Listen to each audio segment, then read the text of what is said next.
Hey, what is going on, everybody, and welcome to Fantasia. For today, we're gonna be jumping into another session of Epic 7 now today. Got some more first impressions for you guys. That's right, this time around, we're gonna be taking a look at Epic 7's newest limited character, Tori. It seems like this time of year they're going to be coming out with limited versions of Valentine's Day themed heroes, which I'm not opposed to. I mean, last time we got Laya, who has been very, very strong throughout the year, and now hopefully Tori is going to have some staying power of her own. So without further ado, let's go ahead and take a look at her stat line. Starting off here, we see that she is actually a fire elemental thief of the Leo star sign, and that should already start ringing some bells because the stat line here is going to be similar to, that's right, the classic Remnant Violet over here. Remnant Violet is a dark thief that's a Leo, and he shares the exact same stats as Tori will. In fact, another unit that you will see is going to be Arbiter Vildred, traditionally one of the strongest heroes, right? For the majority of Epic 7's lifespan, has been a very dominant force. He still has some applications in PvP today, but Arbiter Vildred, fantastic unit here. You can see you can build him bulky. Some people build him super fast for nuking. Some people just build him with max damage with torrent sets and stuff to obliterate their opponents when he revives. You can also have something like Remnant Violet here, who's on lifesteal. You can run him on penetration. You can also run him super fast and speedy. Likely what people will turn to once the new buffs for him come into effect. So yeah, there's a very wide range of builds that Leo Thieves can go for because they have a pretty decent stat spread, right? Especially because they imprint themselves into crit chance, which is huge for any DPS unit. And that's the same thing that we see here for Tori. We see that she imprints herself and awakens into critical hit rate, but she also self-imprints with extra copies into more critical hit rate, which is fantastic. This crit chance imprint is going to make her a lot easier to build. Although you do have to factor into the fact that whether or not it's going to be worth pulling extra copies of her, right? So we'll talk about that when we look at the artifact as well, especially because there is a limited collaboration that's probably going to be coming around pretty soon in the future. So you really want to save bookmarks wherever you can. All right, so skill introduction time. Let's take a look at our skill 2, which is a passive, Delusional Runway. Buffs granted to the caster are applied as undispellable. Already huge, right? When attacked, damage suffered in one attack does not exceed 51% of max health with all the skill enhancements here. At the start of the turn, has a 20% chance for each buff granted to the caster to grant Cascade, and Cascade can only be granted once every 2 turns. So this passive here is incredibly, incredibly strong, right? Any buff granted to the caster is applied as undispellable, and her passive is like a Tempest Surin or a Roy Mustang type of passive, kind of like a Blue Says as well, right? Many units have this passive where if you deal, well, it doesn't matter how much damage you deal, right? It will never exceed more than 51% of their max health, which means it takes at least 2 hits to kill this unit. And that, coupled with the fact that you can have an Aureus user mitigating damage, makes her basically a unit that you need to hit 3 times in order to kill. Or if you have a barrier on her, it makes her even more difficult to kill, right? It's absolutely insane. So she actually has a pretty good effect just right off the bat without anything else.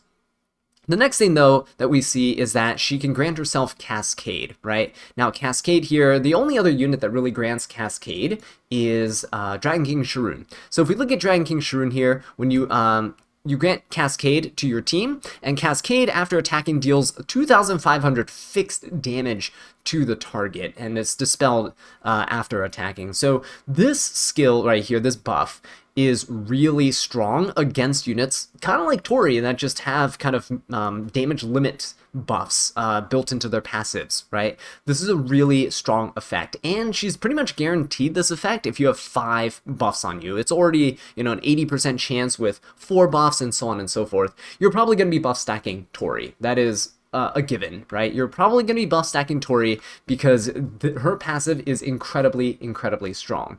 Now, really good effects to use with this are definitely going to be barriers. Barriers are going to help her stay alive, especially with the second part of her passive here, where she has a damage limit buff to her, essentially. And you can also stack her with things like immunity. Immunity being undispellable is absolutely ridiculous because you just are basically immune to debuffs, right? Forever. You can start with an immunity set. You can even start with an artifact like Bastion of Perlucia that grants barrier and immunity to the backline unit if you have a knight. So you can put Tori in the backline here. She'll start with barrier and immunity, two of the best buffs to synergize with her kit here. And then you're set. You're set, right? You can have another immunity buffer later down the line, and that can buff her. You can have an attack buffer. Immortality buffer, for example, can also be really strong for her. But we'll talk about potential teammates and things in a bit. Those are just throwing out some ideas for right now for things that you can do with her that are quite insane. So we're going to see here that her skill 3, called Heart Over Grace, she throws chocolates filled with heartfelt sentiments, granting increased attack and increased speed to all allies for 3 turns. And this grants an extra turn to the caster, which is nutty. Not only does she give herself an attack buff, she gives herself a speed buff, which allows her to lap around, which is ridiculous.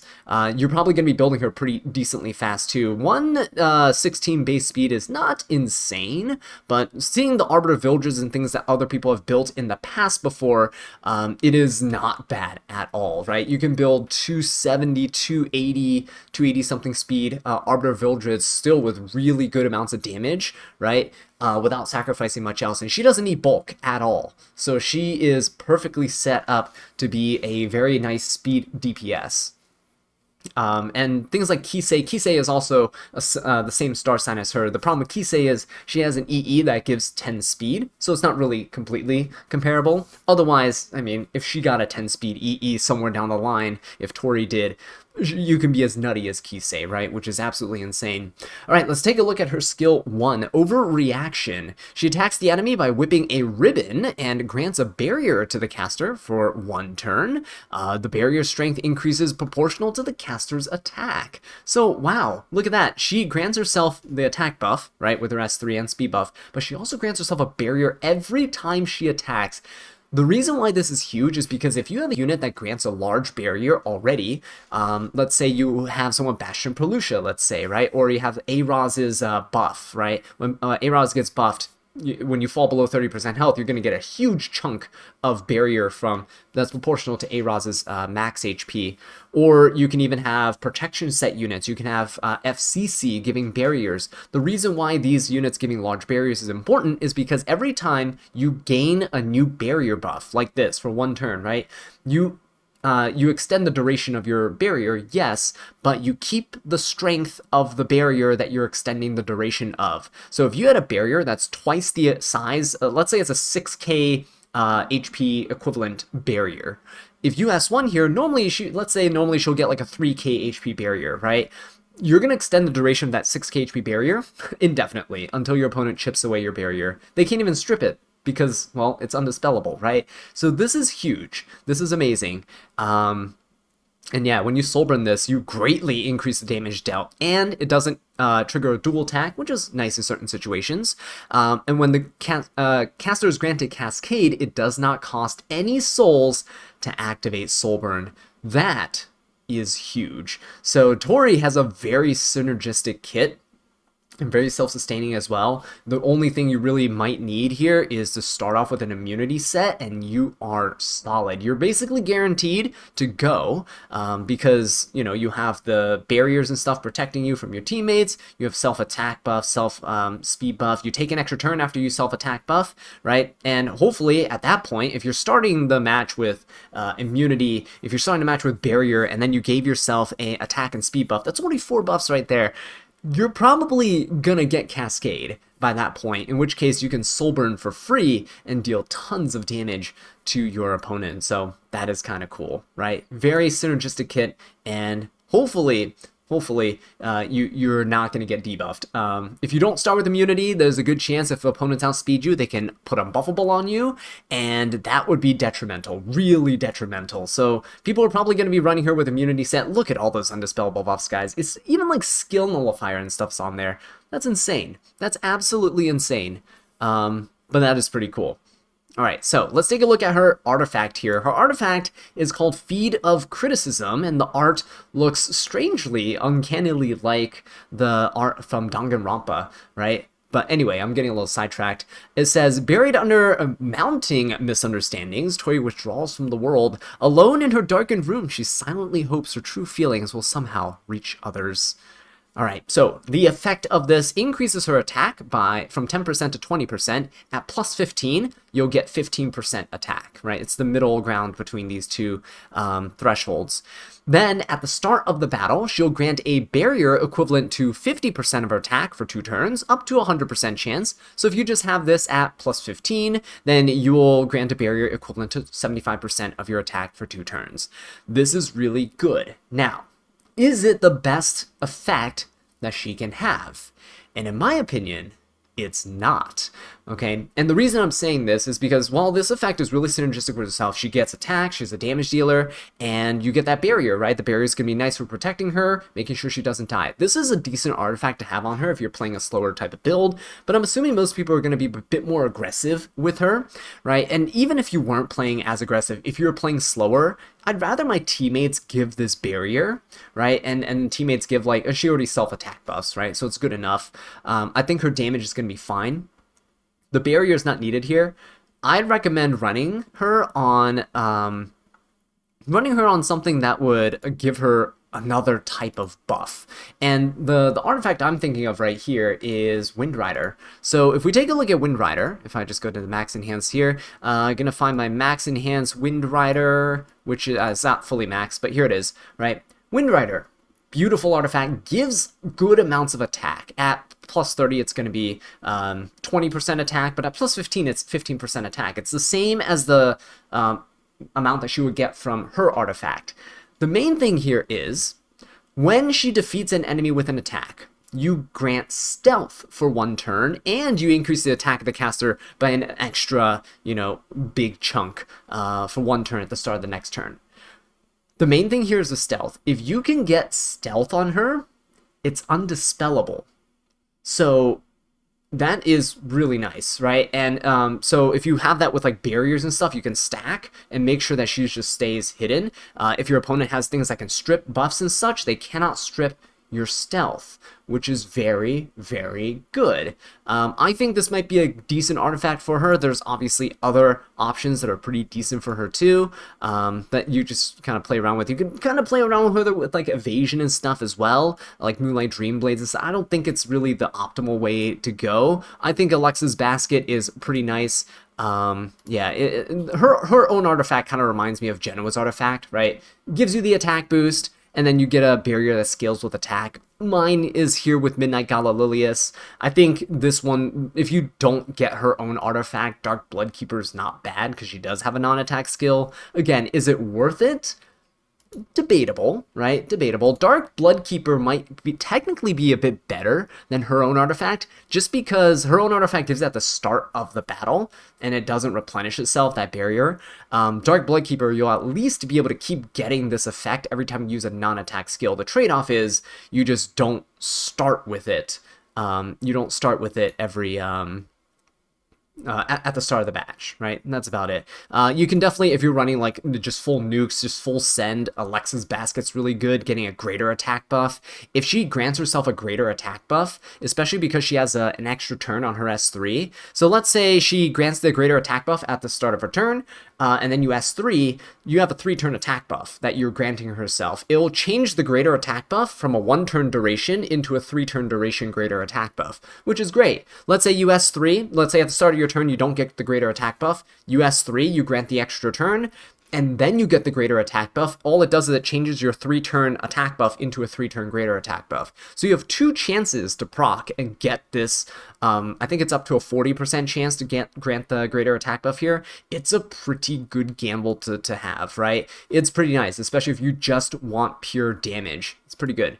Okay, so yeah, she does have a few options in terms of artifacts that she can go for. And I mean, if you want to troll and really just try to luck sack your opponent, RNL as well. You have that flat attack boost right here that you can get, and then you also have that up to 20% chance to grant that extra turn. When you get that S3 and you grant the extra turn, right, you have a chance to proc that RNL there, and then you can maybe get an extra turn on top of that. Could potentially be very, very nice. So that's something to keep in mind, right?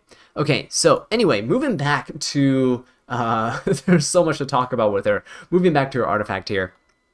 Yeah, I think it's okay.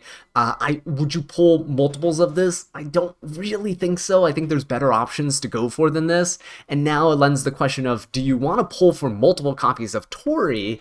You might get multiple copies of this artifact. This artifact doesn't really seem like it would be that great. It's nice to have just a copy of, but I don't think it's that great where you'd want multiples or even a plus 30 for that matter. And that kind of makes pulling for Tori a little bit more risky. If this artifact was more generally applicable to other thieves, I would say go for multiple Tories if you want. But now it's kind of a risk. So if you want those crit imprints for Tori, I'd recommend just playing your normal arena, getting unknown slates, and then using those unknown slates to imprint Tori over time. That could be really good. For those of you veteran players out there who have extra slates laying around, could be a good idea to imprint Tori if you need it.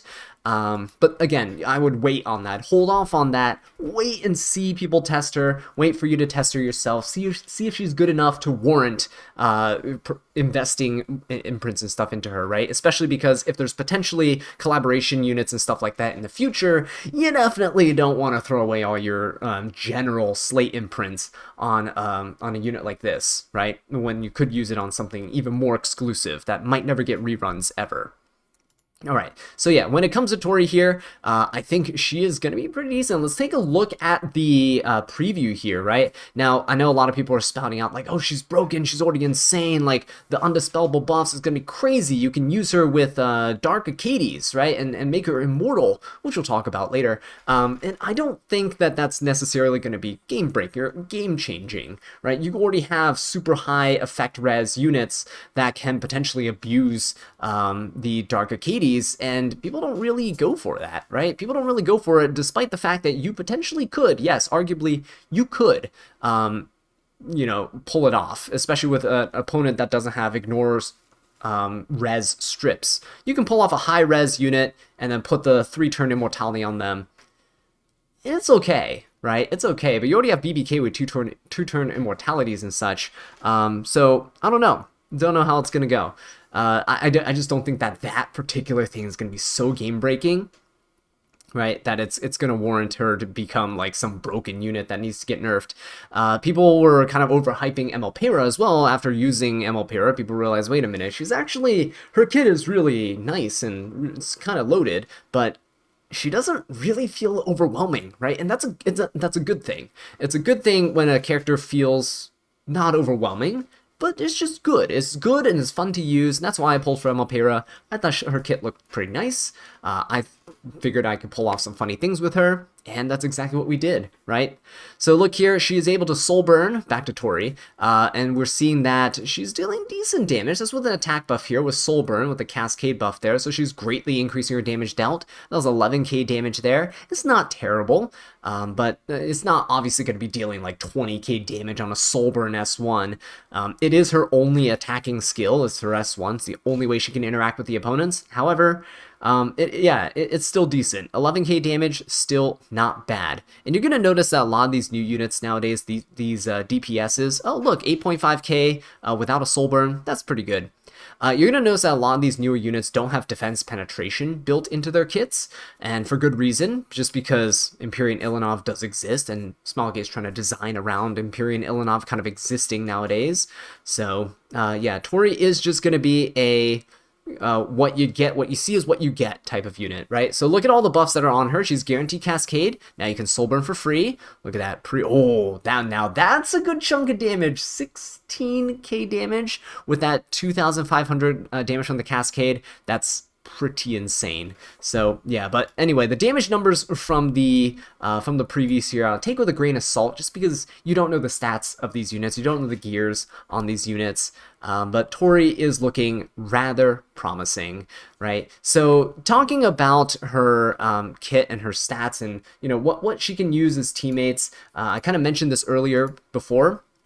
But having something like the newly buffed FCC, who's going to be giving her speed imprints and stuff, right? You're giving a large barrier at the start of the match. It's really strong. You can also have units that have the artifact here. Where is it? You can have this artifact where you grant Bastion Pelusia. So you grant the unit in the back row immunity for a turn and a barrier that's equivalent to, if you have a plus 31, 30% of the caster's max health. So imagine if you have a Dragon Bride Senya with 40k health. That's a lot of HP that you're giving to the Tori in the back, and it's undispellable. Your opponents can't strip that barrier. They have to brute force through that barrier, because Tori's S1 will keep giving her more barrier, right? So it is really, she's gonna be a really difficult unit to kind of deal with, especially if she can stealth. You can't break her out of the stealth, right, without going through the barrier.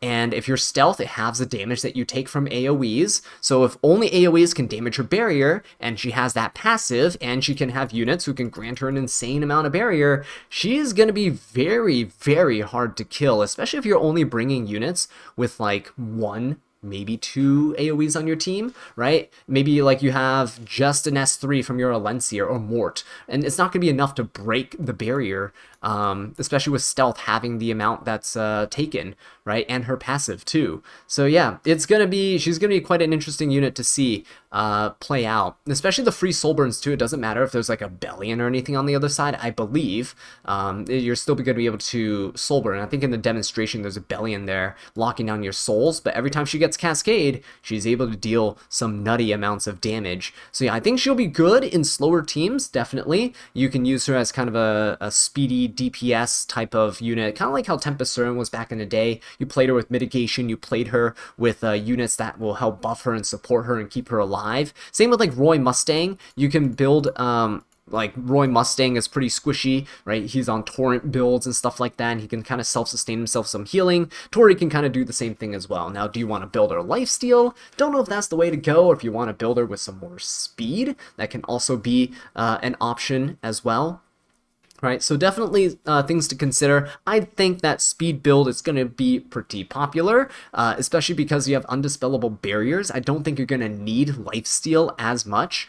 Torrent is going to be a pretty decent thing to have here, just for the extra damage, and it lowers her base health, which is nice. Lowering your base health is really good if you're using a unit like Roy Mustang's passive or Tori's passive, where damage cannot exceed 51% of max health, right? Because the lower your HP, the better value you get from barriers. So I only have 7,500 health, right? So the max amount of damage I can take is probably around 3,750, 38. Let's say 3,800 damage. 3,800 damage is the most damage I can take from a single hit here, and that's fine.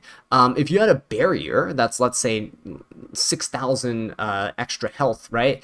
That's going to scale better the lower the health you have, because they can only chunk away less of your barrier every time they hit you. So Torrent is pretty good. Because her attacks are single target, her S1 single target, you could run penetration set on her too. It's pretty good as well. But yeah, overall, I think she's going to be a pretty solid character. But let me know what you guys think in the comment section down below. But with that being said though, guys, thank you so much for watching, and I'll catch you in the next one. Take care.